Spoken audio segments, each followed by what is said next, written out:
binatang yang hidup di sana, yang panasnya tinggi, nggak ada air, yang adanya cuma padang pasir dan gunung bebatuan. Maka saat itu Nabi Ibrahim alaihissalam meninggalkan istri dan anaknya dengan pikiran positif yang luar biasa, sementara sang istri yang ditinggal pun pikirannya positifnya luar biasa, mengatakan pada suaminya,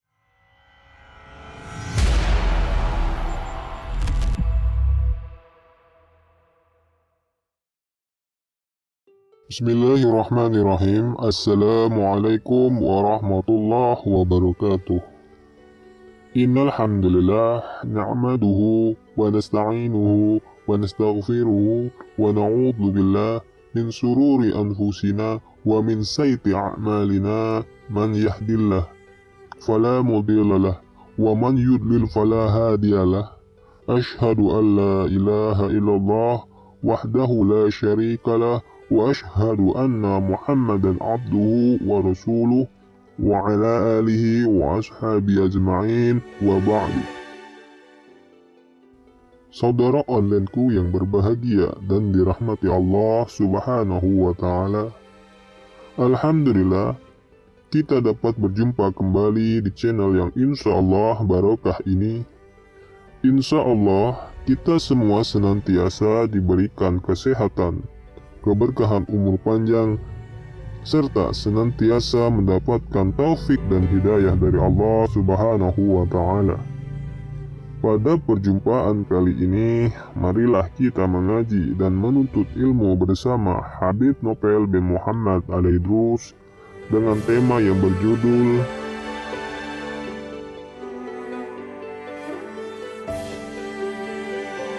Bismillahirrahmanirrahim. Alhamdulillahirabbil alamin. Allahumma shalli wa sallim ala sayyidina Muhammadin miftahi babi rahmatillah adada ma fi ilmillah salatan wa salaman daimaini bidawami mulkillah wa ala alihi wa sahbihi. Allahumma shalli ala sayyidina Muhammadin salatan taftahu biha lana futuhal arifin wa tufaqihuna biha fid din wa ala alihi wa sahbihi. Assalamualaikum warahmatullahi wabarakatuh. Alhamdulillah kita dipertemukan di sebuah pertemuan yang mulia. Meskipun tidak ada yang menampung kita saat ini kecuali dunia maya, bukan berarti pertemuan kita tidak nyata. Pertemuan di jalan Allah Ta'ala itu yang dibutuhkan tempatnya adalah hati, ya, yang dibutuhkan adalah hati. Insya Allah kalau hatinya sudah bersatu, maka di situ turun rahmat dari Allah Subhanahu wa Ta'ala. Mudah-mudahan pertemuan kita kali ini betul-betul bisa mendatangkan rahmat khususnya untuk diri kita pribadi dan teruntuk seluruh umat Nabi Muhammad SAW, khususnya untuk bangsa yang kita cintai. Berpikir positif di segala kondisi, berpikir positif di segala situasi. Hal yang mudah, tapi tidak mudah dilakukan. Hidup ini kan pilihannya ada dua, pilih enak atau pilih nggak enak. Pilih enak atau pilih nggak enak. Seharusnya dalam kondisi apapun, ya kita pilih yang enak. Ya kita pilih yang enak. Milih yang enak itulah yang merupakan wujud daripada berpikir positif, berpikir yang baik, berpikir yang enak-enak. Bagaimana implementasinya, penerapannya dalam kehidupan sehari-hari? Dalam Al-Quran sudah sangat banyak contoh bagaimana manusia harus berpikir positif di kondisi yang sesulit apapun. Ya, kondisi sesulit apapun, menghadapi tantangan model apapun. Saya akan ambilkan beberapa contoh insya Allah untuk kajian pada siang hari ini. Mudah-mudahan berkah untuk yang berbicara dan untuk yang mendengarkan serta melihat dimanapun dan kapanpun. Yang pertama, contoh yang paling ekstrim, yaitu ketika Nabi Ibrahim alaihissalam. Nabi Ibrahim alaihissalam sudah dibelenggu, diikat, kemudian api sudah dibakar. Dan perlu dijelaskan, apinya bukan sembarang api. Api itu dibuat oleh Namrud bersama rakyatnya dengan mengumpulkan kayu bakar yang prosesnya dalam tafsir disebutkan kurang lebih 1 bulan. Kemudian tempat lapangan untuk menampung kayu bakar itu pun dibuat sedemikian rupa seperti tungku. Tanahnya digali, kayu bakarnya dikumpulkan, ditumpuk di situ, kemudian api dinyalakan. Hasilnya panasnya maksimal sehingga mampu membakar burung yang terbang jarak 1 mil, 1,5 kilo di atas api tersebut. Burungnya akan terpanggang hidup-hidup. Nah, bayangkan Nabi Ibrahim alaihissalam nggak punya teman, nggak punya siapa-siapa, ya, diikat, akan dilemparkan dalam kobaran api yang luar biasa tersebut. Nalar manusia akan mengatakan nggak mungkin selamat, nggak mungkin menang melawan kondisi yang seperti ini, sendiri terbelenggu. Tapi subhanallah, datanglah bantuan dari Allah Subhanahu wa taala. Bantuan itu lewat makhluk-makhluk Allah yang berdatangan, baik itu malaikat sampai pun kata, semuanya menawarkan bantuan kepada Nabi Ibrahim alaihissalam. Tapi saat itu Nabi Ibrahim alaihissalam pada puncak cinta yang luar biasa, sehingga Nabi Ibrahim mengatakan ilmuhu bihali kafani ansuali. Allah tahu keadaanku, biar Allah sendiri yang langsung ngurus aku nanti. Biar Allah yang langsung ngurus aku. Nah, ini jangan dicontoh loh ya. Ini tingkat cinta yang tinggi. Biar Allah yang ngurus kita, tapi kalau kesah terus. Nabi Ibrahim datangi malaikat Jibril alaihissalam. Saya akan tolong kamu. Maka Nabi Ibrahim mengatakan, Allah maha mengerti kondisi saya, biar Allah yang ngurus saya. Ya udah kalau begitu kamu minta sama Allah. Ya itu karena Allah tahu saya nggak minta sama Allah. Ini yang boleh ngomong gini, yang memang kelasnya kelas Nabi Ibrahim alaihissalam. Kalau kita ini kelas orang-orang yang banyak keluh kesah nih ya minta. Ya nunjukkan kebutuhan yang luar biasa. Nabi Ibrahim alaihissalam kelasnya kelas manja, jatuh cinta berat pada Allah Subhanahu wa taala. Hasilnya apa? Beliau berpikir positif, ya akan ada pertolongan langsung dari Allah taala. Allah akan menyelamatkan dengan caranya Allah, yang saat itu tidak ada satu makhluk Allah pun, bahkan malaikat Jibril alaihissalam, ya tidak pernah berpikir bahwasannya api itu akan menjadi penyelamat untuk Nabi Ibrahim alaihissalam. Karena sejak malaikat Jibril itu diciptakan, melihat api itu selalu membakar. Api itu membakar. Ya, api itu sifatnya membakar, nggak berubah. Tetapi hari itu Allah Subhanahu wa taala merubah. Ya narukuni bardan wa salaman ala Ibrahim. Hai api, kata Allah taala. Jadi Allah langsung bicara kepada sumber masalahnya. Masalahnya di mana? Kayu bakarnya? Bukan. Masalahnya di mana saat itu? Namrudnya? Bukan. Ini masalah yang paling urgent saat itu adalah api ini akan membakar Nabi Ibrahim alaihissalam. Maka nggak perlu dicarikan pemadam kebakaran, nggak perlu dicarikan tim untuk memadamkan, tapi langsung apinya diajak bicara oleh Allah Taala, diperintah oleh Allah Subhanahu Wa Taala. Ya narukuni bardan wa salaman ala Ibrahim. Hei api, jadilah kamu dingin. Nomor 1 itu dulu. Api kamu dingin. Ya, tapi wasalama yang menyelamatkan, bukan sembarang dingin, bukan dingin yang membunuh, bukan dingin yang menyebabkan sakit. Bardaw wasalaman, dingin dan menyelamatkan, khusus untuk Ibrahim. Kayu kamu tetap membakar, burung terbang 1,5 mil tetap kamu bakar. Ibrahim alaihissalam, kamu harus jadikan dirimu khusus untuk Nabi Ibrahim, dingin dan menyelamatkan. Bagaimana api itu dalam satu kejadian menyentuh tubuh Nabi Ibrahim menjadi dingin dan menyelamatkan, menyentuh kayu di sekitarnya, membakar dan menghancurkan. Ini kuasa Allah Subhanahu wa taala. Ikhwani rahimakumullah, kita nggak bahas masalah kuasanya Allah, tapi kita bahas bagaimana pola pikir Nabi Ibrahim alaihissalam yang selalu optimis, berpikir positif di kondisi yang seberat itu. Kemudian kita beralih pada Nabi Musa alaihissalam. Nabi Musa alaihissalam ketika dihadapkan kejaran Fir'aun dan bala tentaranya yang luar biasa. Dan di hadapannya ada laut yang ganas, yang ombaknya dahsyat. Dan di sekitarnya ada kaumnya yang protes. Ya, kaumnya yang resah. Kaumnya yang gelisah. Bagaimana ini? Di sana ada laut. Di sana ada Fir'aun dan bala tentaranya. Nasib kita bagaimana? Hei Musa, bagaimana? Nabi Musa alaihissalam dengan santai mengatakan, Kalla inna ma'iya rabbi sayahdin. Kalla, gak mungkin kita akan celaka. Nggak mungkin Fir'aun mampu mencederai, mencelakai kita. Nggak mungkin laut mampu menenggelamkan kita. Inna ma'iya rabbi sayahdin. Karena Allah bersamaku sayahdin. Nanti Allah akan beri aku petunjuk. Saat ngomong begitu Nabi Musa nggak punya solusi. Nggak punya solusi. Tapi punya keyakinan. Punya pikiran yang positif. Pasti Allah akan berikan jalan keluar. Pasti Allah akan berikan solusi. Hasilnya Allah berikan solusi yang di luar nalar. Seperti api tadi di luar nalar, maka solusinya juga di luar nalar. Apa ini? Masalahnya kalau lewat terus ada laut. Kapal nggak punya. Ini orang-orang nggak ahli renang, hidupnya di padang Sahara, nggak pernah belajar berenang. Ya. Senjata nggak ada. Mau ngelawan Fir'aun dan bala tentara, ini konyol. Nggak punya apa-apa ini. Mau terjun ke laut juga sama konyol. Terus bagaimana? Allah Ta'ala jadikan lautnya itu jalan keluar. Allah Ta'ala jadikan lautnya itu solusi. Caranya bagaimana? Hei Musa, pukulkan tongkatmu itu ke laut.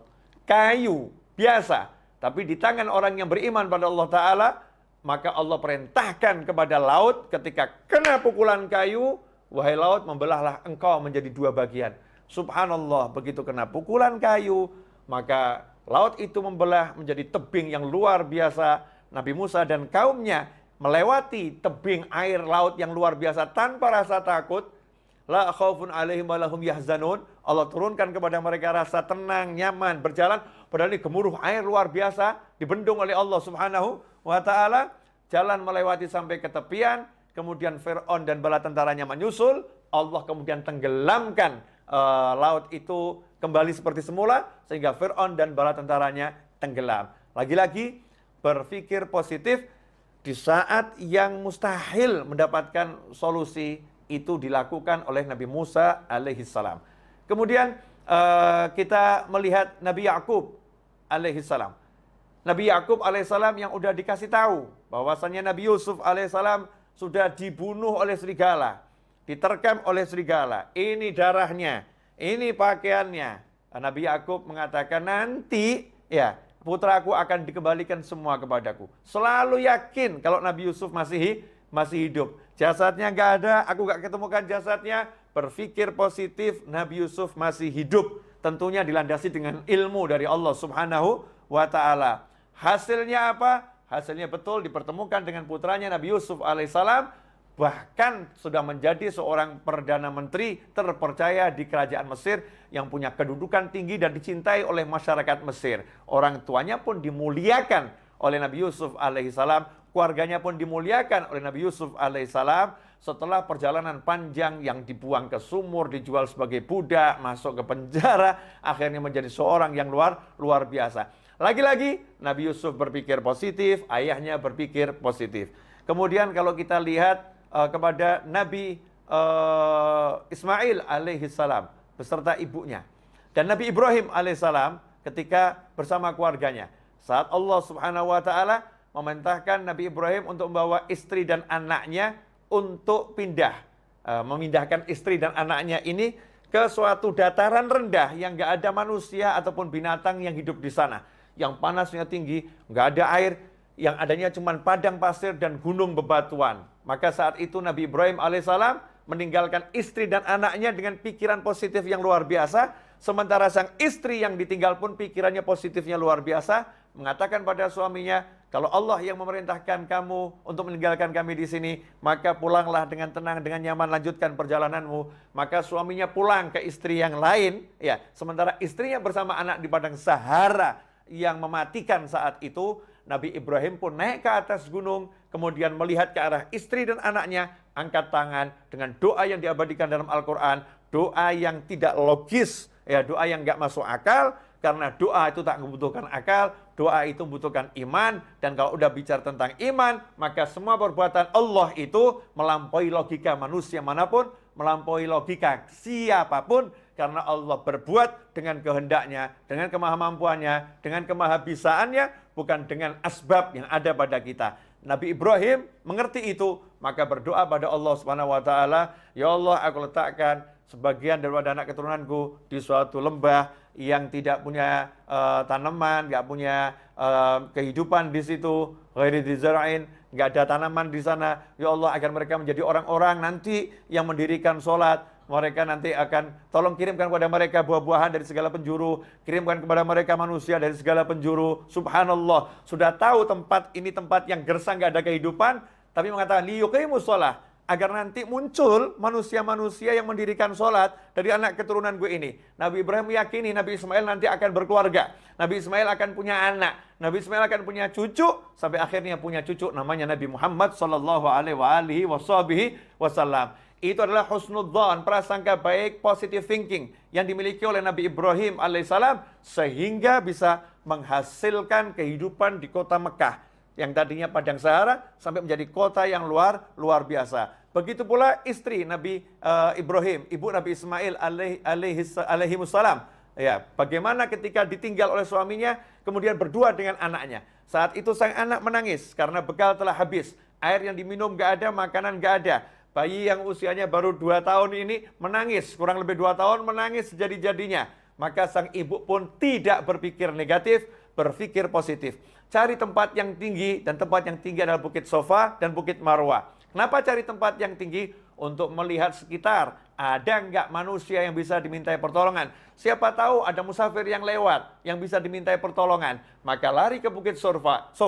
Lihat di sekitar nggak ada, pindah ke Bukit Marwah. Lihat sekitar nggak ada, lari ke Sofa lagi. Berulang kali Sofa dan Marwah dengan positive thinking, Allah akan memberikan solusi untuk masalah saya ini. Subhanallah, karena minta solusinya dari Allah Subhanahu wa taala, maka Allah berikan solusi itu di kaki bayi Ismail alaihissalam yang menjejak-jejakkan kaki ke bumi, tiba-tiba memuncrat air yang keras yang luar biasa yang akhirnya menjadi air Zam-Zam. Hingga hari ini dan sampai hari kiamat, air itu akan menjadi sumber kehidupan umat manusia. Ini karena positive thinking dari ibunya Nabi Ismail alaihissalam. Kemudian kita lihat Nabi Ismail alaihissalam ketika akan disembelih, ya, perintah menyembelih Nabi Ismail alaihissalam dengan santai dan positive thinking mengatakan kepada ayahnya kondisi yang seperti itu, ya batif al-ma tu'mar, wahai ayahku, lakukan yang diperintahkan kepadamu. Satajidu ini insyaallah minas sabirin. Insyaallah engkau akan dapati aku termasuk orang-orang yang sabar menghadapi masalah ini. Apa yang terjadi? Allah Ta'ala jadikan leher Nabi Ismail tidak bisa disentuh oleh pisau, ya. Pisau yang tajam nggak bisa menyentuh leher Nabi Ismail. Leher itu menjadi seperti baja yang luar biasa. Kemudian Allah katakan pada Nabi Ibrahim alaihissalam, engkau telah melaksanakan arti mimpimu, maka sekarang kami datangkan domba dari surga sebagai ganti untuk Nabi Ismail alaihissalam. Maka saat itulah diganti domba yang disembelih. Nabi Ismail pun selamat karena positive thinking dari ayah, positive thinking dari anak menghasilkan sesuatu yang luar biasa. Ikhwani rahimakumullah. Kalau kita dihadapi satu masalah, kemudian kita itu menyerah dengan masalah, berarti kita seperti manusia yang nggak punya Tuhan. Manusia nggak punya Allah Subhanahu wa ta'ala. Jangan pernah menyerah menghadapi kehidupan model apapun dan model bagaimanapun. Karena yang menguasai hidup ini bukan makhluk. Yang menguasai hidup ini bukan ciptaan. Tapi hidup ini dikuasai oleh yang maha mencipta, yaitu Allah Subhanahu wa ta'ala. Semuanya adalah makhluk Allah dan semuanya adalah ciptaan Allah ta'ala. Maka apapun kondisinya, apapun masalahnya, kita berpikir positif, Allah akan berikan solusi. Allah akan berikan jalan keluar. Bagaimana caranya? Allah telah menjelaskan, "Wa may yattaqillaha yaj'al lahu makhrajan wa yarzuqhu min haitsu la yahtasib." Siapa yang bertakwa pada Allah, "Wa may yattaqillaha yaj'al lahu makhraja." Allah akan selalu memberikan solusi. Allah akan selalu memberikan jalan keluar. "Wa yarzuqhu min haitsu la yahtasib." Bahkan Allah menambahin, bukan cuma solusi jalan keluar, dan Allah akan senantiasa selalu terus-menerus memberikan rezeki dari arah yang nggak pernah dia nalar, dari arah yang nggak pernah bisa dia perhitungkan, dari arah yang nggak pernah dia sangka. Rezeki Allah sifatnya surprise untuk dia, kejutan yang menyenangkan untuknya. Karena apa? Karena takwa pada Allah Ta'ala, melaksanakan perintah Allah, menjauhi larangan Allah. Itulah cara agar kita bisa berpikir positif. Ya, berpikir positif artinya apapun masalahnya, kita jadikan takwa sebagai kendaraan. Takwa sebagai sumber solusi dari langit. Takwa sebagai sumber pertolongan dari Allah Subhanahu wa ta'ala. Sayangnya, saat ada masalah, justru kita mengandalkan yang namanya makhluk. Dan kita lupa pada Sang Khalik, yaitu Allah Ta'ala. Kita jauh dari yang namanya ketaatan. Kita justru larut dalam keluh kesah, dalam hal-hal yang gak diridhoi oleh Allah Subhanahu wa ta'ala. Ikhwani rahimakumullah. Nah, ini sekarang kita dalam hidup. Dalam hidup tuh kondisinya apapun kan pilihannya selalu ada pilihan enak. Contoh, dipecat dari kantor. Ngapain mikir hidupku berantakan? Kan bisa mikir, wah saya mau dikasih lapangan pekerjaan yang lebih bagus. Allah akan beri saya cara kerja yang lebih enak, yang lebih nyaman. Allah akan jadikan rezeki saya lebih banyak. Karena di kantor ini kelihatannya nggak cukup untuk gaji saya ini. Nggak mampu gaji saya lebih besar nih. Saya akan dikasih gaji yang lebih besar. Caranya gimana? Wallahu a'lam. Allah yang tahu. Yang penting saya mau usaha, saya mau tingkatkan takwa saya pada Allah Subhanahu wa Ta'ala. Berpikir yang positif. Apapun itu bisa dilakukan kok. Tapi kenapa kok kita nggak mau mikir yang positif? Mikirnya nggak enak. Padahal pikiranmu adalah doamu. Pikiranmu adalah doamu. Ana inda dhanni 'abdi bi falyadhunna bima syaa. Kata Allah Ta'ala dalam hadits qudsi, ana inda dhanni 'abdi bi. Aku tergantung apa yang difikirkan hambaku. Prasangka hambaku. Karena itu terserah dia mau nyangka apa tentang aku. Dia mau berpikir apa tentang aku. Jadi kalau kita mikirnya jelek, ya dapatnya jelek. Kalau mikirnya bagus, ya insya Allah dapatnya bagus. Nah, modal mikir aja kok takut. Seperti ada orang nggak punya duit. Nggak punya duit, nganggur. Saya nanya sama orang tersebut, Mas, mau nggak beli rumah yang mewah? Jawabannya, mau beli beras aja nggak bisa kok, Bib. Ngapain mikir beli rumah yang mewah? Ini salah. Kenapa? Karena dia telah membatasi kemampuan Allah memberikan rezeki dengan kemampuan usahanya. Saya nggak mampu usaha, jadi Allah nggak bisa ngasih saya rezeki. Masya Allah. Jadi Tuhannya usaha ya? Tuhannya usaha, bukan Allah Ta'ala. Seharusnya bagaimana? Sadar dengan kenyataan, memang nggak punya uang, memang nggak punya kerjaan, lagi nganggur. Tapi kalau ada tawaran, Mas, mau nggak punya rumah yang mewah? Jawab saja, mau, insya Allah, doakan. Ya, semoga Allah kasih saya kemampuan, Allah beri saya kemudahan. Tidak ada yang mustahil. Tapi kenapa mikir yang positif aja berat? Karena tauhidnya lemah. Karena yakinnya sama Allah lemah. Ma'rifatullahnya lemah. Gak paham siapa Tuhannya. Gak paham siapa Allahnya. Gak paham bagaimana kemampuan Tuhannya. Dan gak paham kalau dirinya gak mampu apa-apa. Dan yang lain juga gak mampu. Yang mampu hanya satu. La ilaha illallah. Muhammad Rasulullah SAW. Karena itu dikatakan dalam surat Al-Ikhlas. Qul huwallahu ahad. Allahus samad. Katakan, hanya Allah yang Maha Esa. Katakan bahwasanya hanya Allah tempat bergantungnya segala sesuatu. Gak ada yang lain. Hanya Allah, dan hanya Allah. Ikhwani rahimakumullah. Nah, ini beberapa yang sudah saya paparkan ini insya Allah menjadi masukan yang manfaat buat saya khususnya dan pemirsa dimanapun Anda berada. Jazakumullah khairan. Saya minta maaf atas segala kekurangan. Mudah-mudahan berkah manfaat. Wassalamualaikum warahmatullahi wabarakatuh. Walhamdulillahirabbil alamin.